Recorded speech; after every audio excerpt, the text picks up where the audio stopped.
Kita semua prihatin dengan apa yang terjadi di Morowali Utara, Sulawesi Tengah. Pada 14 Januari, di area smelter pengolahan nikel PT GenI baru saja terjadi konflik berdarah yang memakan korban 3 jiwa pekerja. Terjadi penjarahan mes karyawan putri, pembakaran bangunan aset perusahaan, dan termasuk 9 mobil perusahaan. Konflik berlangsung antara tenaga kerja lokal dan asing. Dikabarkan, 2 tenaga kerja lokal dan 1 tenaga kerja asing asal Cina tewas. Ketegangan sih masih terasa, walaupun sudah berangsur pulih. Kelihatannya ada kelompok-kelompok jahat yang sengaja ingin menimbulkan kerusuhan di smelter nikel. Kalau kita ikuti kronologinya, ada yang janggal dalam kerusuhan ini. Jadi gini, konflik bermula dari aksi mogok kerja yang dilakukan para pekerja lokal yang tergabung dalam Sertifikat Pekerja Nasional atau SPN.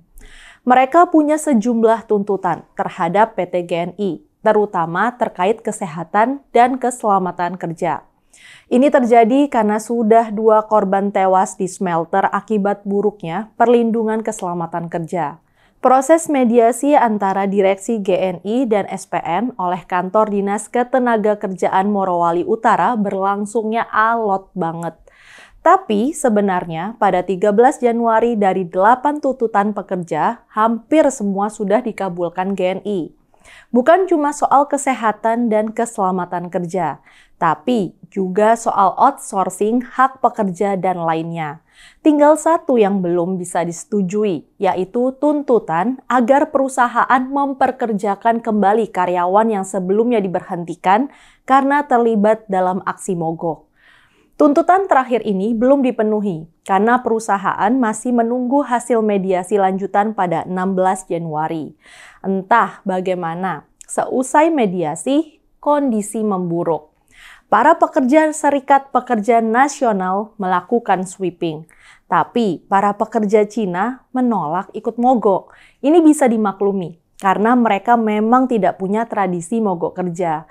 Memang sempat terjadi cekcok mulut, tapi keadaan memburuk ketika kemudian menyebar hoaks bahwa pekerja Cina menyerang pekerja lokal.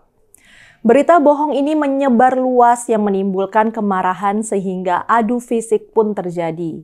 Konfliknya jadi melebar kemana-mana dan pemerintah sudah merespons dengan serius. Menko Polhukam Mahfud MD sudah mengutus tim untuk menangani kasus ini. Lebih dari 70 orang sudah ditahan terkait konflik. Sudah ada 17 pekerja yang ditetapkan sebagai tersangka. Dikabarkan smelter GNI sudah kembali beroperasi, tapi ketegangan masih terasa. Dan semua pihak harus berhati-hati, karena kelihatannya masih ada kelompok-kelompok yang memanas-manasi situasi ini. Sekarang pun di berbagai media sosial berkembang narasi kalau para tenaga kerja Cina menindas kaum pekerja lokal. Padahal, seperti tadi dikatakan, akar masalahnya sama sekali tidak ada kaitannya dengan TKA Cina. Tuntutan para pekerja sebetulnya kan biasa-biasa saja. Mereka mempersoalkan keselamatan kerja. Contohnya, perusahaan hanya memberi helm buat pekerja, tapi tidak sepatu kerja. Banyak yang bekerja hanya dengan menggunakan sendal, padahal membahayakan keselamatan. Sirkulasi udara di dalam smelter pun dianggap buruk. Pekerja juga menuntut perusahaan tidak lagi menjalankan outsourcing pekerja alias pekerja kontrak yang cuma 3 bulan dan 6 bulan. Ada juga soal pemotongan upah dan tunjangan keahlian pekerja yang dianggap tidak adil.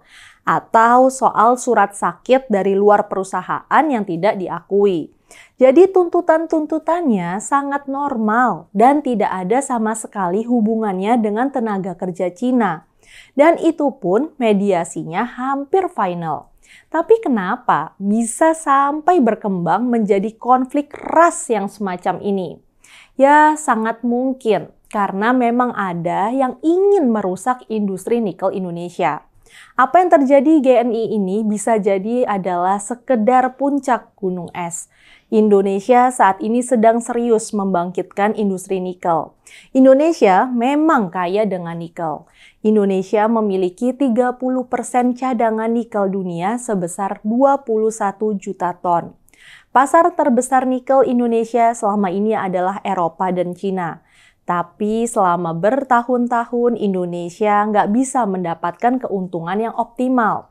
Ini karena sebelumnya Indonesia hanya menjual nikel dalam versi mentah.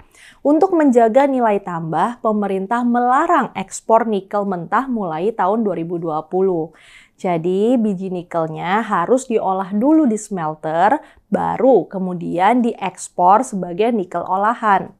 Biji nikel yang sudah diolah harganya jauh lebih tinggi dari versi mentahnya. Sebagai contoh, data menunjukkan sebelum Indonesia punya smelter, nilai ekspor nikel kita baru mencapai 19 sampai 20 triliun rupiah. Tapi pada 2021 setelah kita punya smelter pengolah nikel mentah, nilai ekspor nikel kita naik menjadi 300 triliun rupiah. Itu kan kenaikan yang luar biasa. Tapi untuk bisa jualan nikel yang sudah diolah diperlukan sarana smelter. Masalahnya Indonesia nggak punya dana, teknologi, keahlian, dan sumber daya yang diperlukan bagi pengembangan smelter. Inilah yang direspons Cina. Perusahaan-perusahaan Cina datang berinvestasi dan mengembangkan smelter di Indonesia. Saat ini, Cina masih membawa para pekerja dari negara mereka karena persoalan kecakapan dan kualitas kerja. Mereka nggak mungkin langsung menyerap tenaga kerja lokal karena pekerja di Indonesia nggak punya keahlian dan kemampuan yang dibutuhkan. Tapi perusahaan yang masuk ke Indonesia itu wajib melakukan transfer teknologi dan pengetahuan, yang dimana diharapkan ke depannya Indonesia bisa mengembangkan sendiri smelter dengan tenaga lokal. PT GNI di Morowali ini adalah salah satu perusahaan Cina yang mengembangkan smelter di Indonesia. Pemiliknya adalah Jiangsu Dilong Nickel Industry. Mereka menanamkan dana 3 miliar dolar di Indonesia. Kehadiran industri smelter seperti GNI jelas akan menguntungkan Indonesia. Mereka bukan saja bayar pajak dan membuka lapangan kerja, tapi juga mengembangkan keahlian dan kecakapan tenaga kerja Indonesia untuk menguasai teknologi smelter. Ke depan, Indonesia bisa menjadi kekuatan utama industri nikel dunia. Uni Eropa sudah terlihat panik dan menuntut Indonesia membatalkan kebijakan pelarangan ekspor nikel mentah. Tapi lucunya, di dalam negeri serangan juga sudah terjadi. Misalnya saja mantan Wakil Menteri BUMN Muhammad Said Didu pernah mengatakan pemerintah Indonesia menjual negara melalui penguasaan Cina atas industri nikel di sini. Jadi, konflik Morowali nampaknya bukan sesuatu yang terjadi karena faktor yang alamiah. Rasanya sih memang ada yang mau memperburuk situasi. Kita harus sama-sama membela Indonesia. Saya, Rizka Putri, undur diri.